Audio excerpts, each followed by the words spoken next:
Okay. Describe the challenges that students who live in poverty face and describe some strategies that you would employ to help those students be successful in the classroom. So, the first thing I wrote down was limited resources. Students from those backgrounds often lack access to essential resources such as textbooks and technology and stuff like that. Educational materials.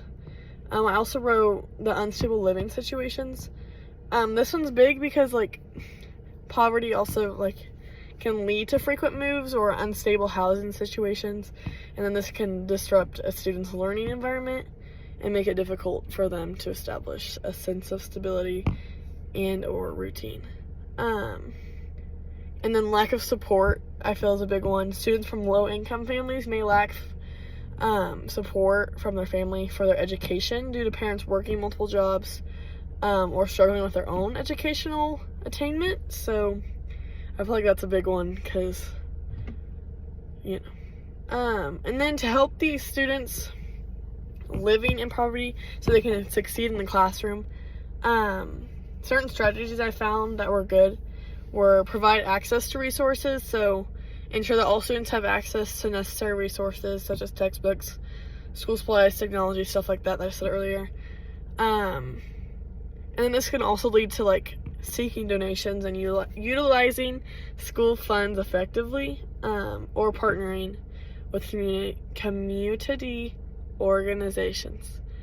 And another thing was create a supportive environment.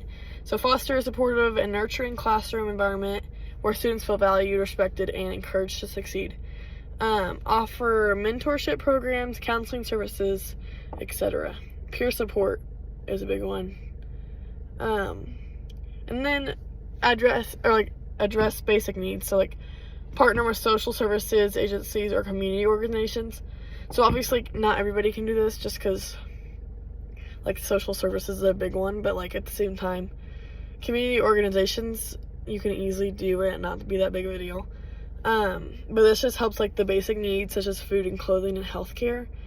And then establish programs like school-based health clinics or food pantries to ensure that the students have access to the essential resources. And then a big one that goes with what I said earlier, family and community engagement. So a lot of people don't have the family support. So by fostering strong partnerships with families and communities to support students' academic and personal growth, offer workshops, family literacy programs, and community events to involve parents and caregivers in their children's education. So I think those are the biggest things. Obviously, there's way more in the classroom, because those are all, obviously in the classroom as a teacher, yes, but those are all really outside of the classroom. You can't you know what I'm saying. But in the classroom, we can always celebrate diversity. We can create a safe environment, and then we can promote cultural awareness. So I think we were talking about this in all of our other stuff that we were doing, and maybe in one of my other classes that encourage open dialogue and discussion about their diversity, cultural diversity, social justice, stuff like that. Teach students to appreciate and respect differences while fostering empathy and understanding. So I think those are all big for inside the classroom, but there's also big stuff outside the classroom. And obviously, like I said, there's more stuff, but those are definitely the biggest ones that I feel that we as educators need to bring into.